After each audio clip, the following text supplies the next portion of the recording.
De volta com o Manhã no Ar, as principais notícias dessa manhã de quinta-feira.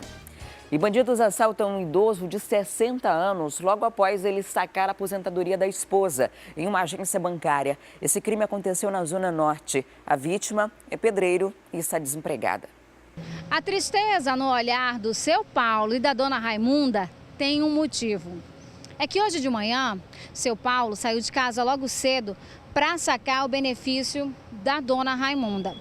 Seu Paulo está desempregado e a dona Raimunda recebe aposentadoria, cerca de R$ 960. Dinheiro que o casal de idosos utiliza para se alimentar, para pagar as contas, para viver durante o mês. É o único recurso que a família tem no momento. Seu Paulo veio, sacou o dinheiro e quando estava saindo, ele que é pedreiro e está desempregado, foi abordado por um rapaz que pediu para fazer um orçamento. Poucas ruas após o senhor sair da agência, não foi isso, seu Paulo? Foi. Ele chegou comigo e disse, eu queria fazer um orçamento ali na minha casa, próximo. Eu perguntei para ele, você mora onde? Eu disse, eu moro nessa casa aqui próximo. Eu disse, não, deixa que eu vou em casa, vou tomar um café, depois eu volto, porque você mora perto, depois eu volto para fazer o orçamento, porque eu não estou sem treino, estou sem máquina para calcular o quanto você vai gastar. Isso não, eu quero urgência, porque daqui a pouco eu estou saindo para trabalhar. Ele insistiu tanto com seu Paulo que seu Paulo acabou seguindo com ele pela rua. As imagens de uma das residências mostram o momento em que seu Paulo passa conversando com esse homem que abordou e que teria pedido esse orçamento. Inclusive, o que me pediu orçamento foi o que passou na frente, aquele senhor que passou na frente, que pediu orçamento. E quando eu cheguei próximo, aí vi outro, aí eu fiquei em dúvida, só era uma pessoa, agora tem dois. Mas eu consegui, caminhei andando com ele. Quando chegou próximo à residência, ele puxou pela uma peixeira, uma faca, e disse, não, isso aqui é um assalto. Ele disse, passa o dinheiro. Eu digo, não tenho dinheiro não, agora estou indo para casa, vou tomar um café agora, como é que eu vou ter dinheiro? O outro do meu lado disse, não, você tem dinheiro, que você sacou dinheiro. Aí que eu percebi que talvez o outro estivesse na agência, observando, quando ele saiu e me abordou lá. Foi por aí isso que aconteceu. Aquele chamado e tão conhecido golpe, saidinha de banco.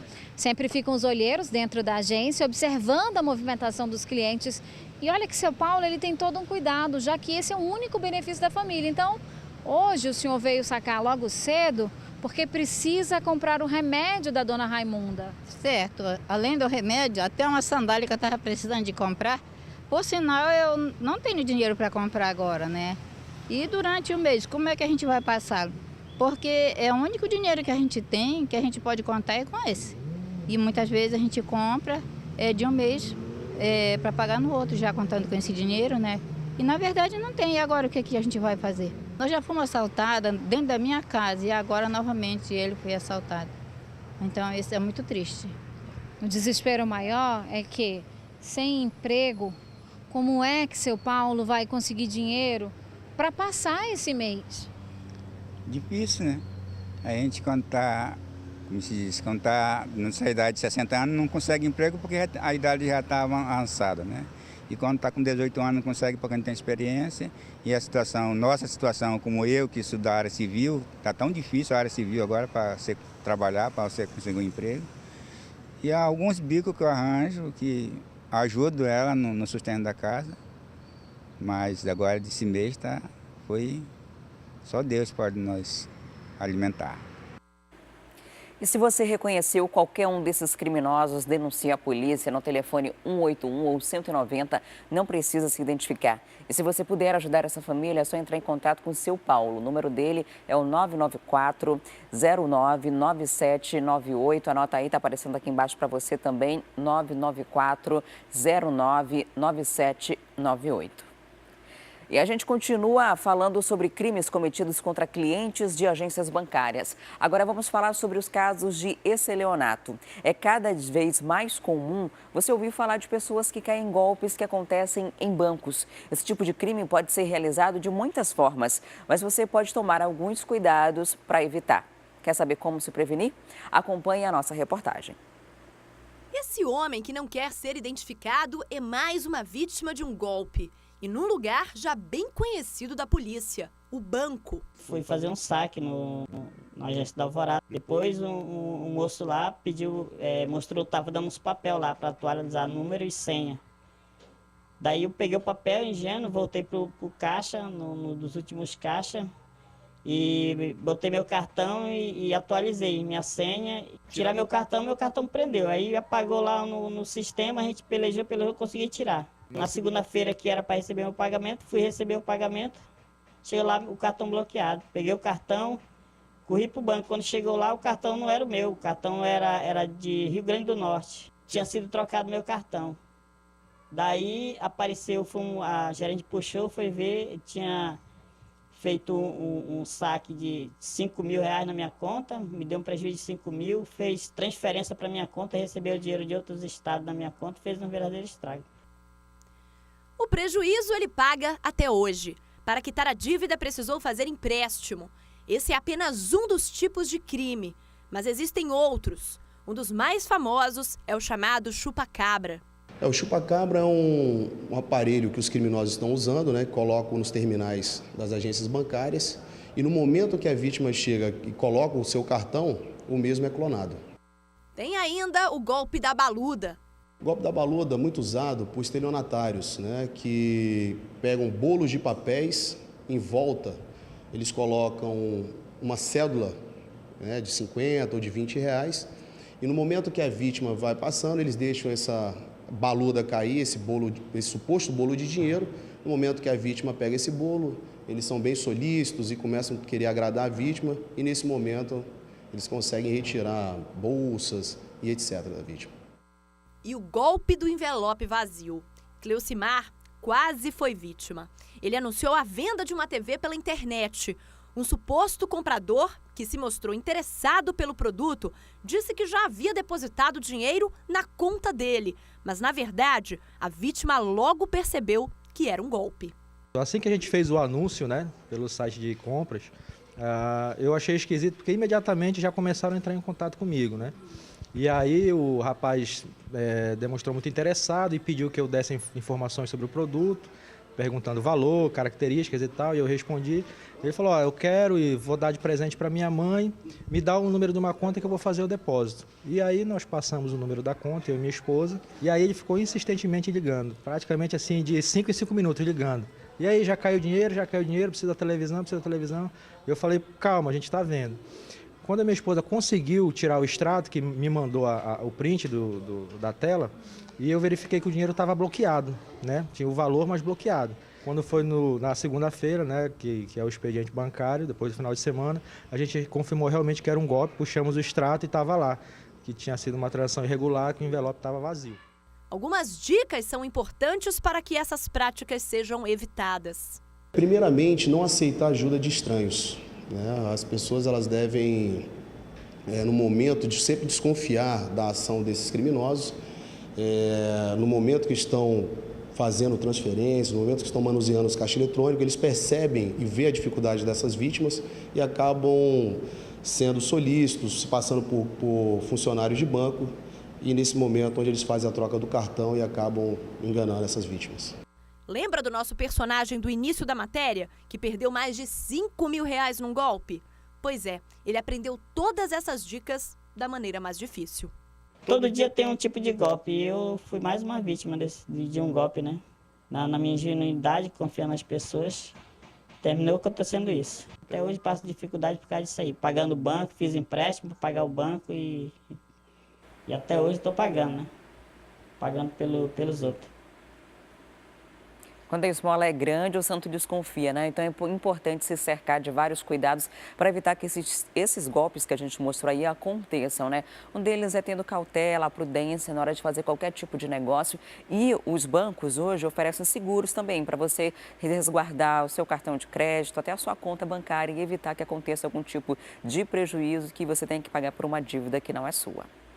E quem também esteve em Manaus no dia de ontem foi o ex-prefeito de Nova York, Rodolfo Giuliani. Ele se reuniu com o governador amazonino Mendes e divulgou o resultado da primeira fase do programa Inteligência e Proteção do Amazonas. Rudolph Giuliani foi recebido pelo governador Amazonino Mendes no Palácio Rio Negro e conversaram antes da coletiva sem a presença da imprensa. A empresa de consultoria em segurança de Giuliani foi contratada pelo governo do estado e começou a primeira fase de assessoria em maio deste ano.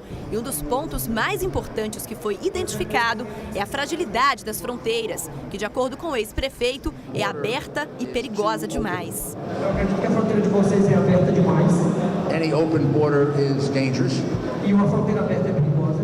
Junto com eles estava também John Ruvani, conselheiro da empresa e um dos responsáveis pelo programa Inteligência e Proteção do Amazonas. Ele disse que a segunda fase vai acontecer em agosto e especialistas dos Estados Unidos vêm conhecer o sistema prisional do Amazonas. Por exemplo, a próxima fase para você entender, nós vamos lidar agora com as prisões, né? Começando em agosto. Vamos trazer especialistas da esfera estadual e federal dos Estados Unidos para lidar com isso, para a gente poder fazer um levantamento e um relatório. Sobre o dinheiro investido na contratação da assessoria do ex-prefeito de Nova York, pouco mais de 5 milhões e 600 mil reais, o governador Amazonino Mendes falou que precisava de uma luz para saber que caminho seguir para poder resolver de uma vez por todas a questão da segurança pública no Amazonas. Mas isso não é para amanhã. Eu não vou ver esse resultado. Não sei nem se eu vou ver em vida. Mas alguém tem que tomar uma atitude. Tem que começar e tem que começar logo, né? A gente agora continua falando sobre esse assunto na nossa interação com a Rádio FM O Dia. Vamos ao vivo conversar com a Emanuel Cardoso, que está lá na 93.1. Olá, Emanuel, muito bom dia para você.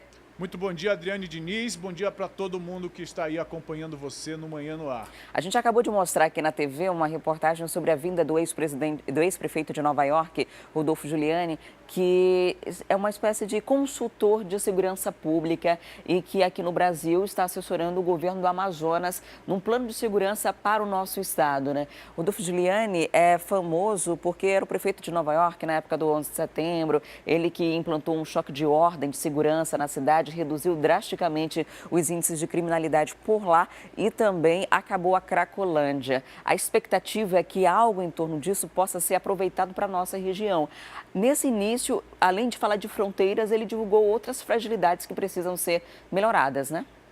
Exatamente. Ele é dono da empresa Giuliani Security Safety, que foi contratada sem licitação pelo governo do Amazonas pelo valor de 5 milhões de reais. E deve estar prestando essa assessoria que começou em maio, quando uma equipe técnica da empresa Giuliani esteve em Manaus, visitou ali o Viver Melhor, a gente acompanhou inclusive, fez uma visita ao sistema prisional, mas este primeiro relatório apresentado, Adriane, ele fala exatamente da estrutura policial, do aparelhamento da polícia. É um primeiro diagnóstico. Nesse primeiro diagnóstico, o conteúdo todo ainda não foi revelado pelo governo do Amazonas. A gente imagina, inclusive, que hajam informações que sejam confidenciais. Mas o relatório já aponta, principalmente, como um dos principais fatores, a união, o trabalho conjunto entre as polícias, entre o judiciário e o Ministério Público como ferramenta fundamental para estabelecer, sim, uma nova política de segurança pública no Amazonas. É o projeto Inteligência, o programa Inteligência e Proteção do Amazonas. A consultoria, por meio desse relatório também, pede a criação de um banco de DNA, a criação deste banco justamente para ajudar em relação na solução dos crimes. Esse é um primeiro relatório, mas outros relatórios deverão ser feitos. Esta equipe da Giuliani Security Safety deve voltar para Manaus em agosto para, desta vez, fazer uma avaliação no sistema prisional, no sistema carcerário de Manaus. Há também uma indicação, Adriane, em relação ao fortalecimento do policiamento nas fronteiras, com o aumento de policiais, com o aumento de viatura, com a atuação nas fronteiras, justamente para impedir a entrada de drogas vindo de outros locais aqui para o estado do Amazonas. Esse também é um estudo que ainda está em fase de implementação aí nessa parceria entre o governo do Amazonas e a empresa Giuliani. A gente que não é especialista em segurança, só de acompanhar os noticiários, os casos e ter uma noção dos crimes mais recorrentes na nossa região, já consegue dizer mais ou menos onde tem que intensificar isso ou aquilo. O importante dessa contratação milionária que foi feita pelo governo é que isso possa ter, de fato, um efeito prático na nossa região, que além do discurso, isso possa ser efetivado, porque são 5 milhões de reais investidos numa contratação de uma assessoria de segurança que precisa dar frutos. De acordo com o governador amazoneno Mendes, não é algo para agora, é um investimento que está sendo feito agora para os próximos anos, né? Para que no futuro a gente possa ter uma redução nos índices de criminalidade que são extremamente necessários, né? Levando em consideração a quantidade de crimes que continua acontecendo e nos últimos dias vem inclusive aumentando aqui na nossa cidade.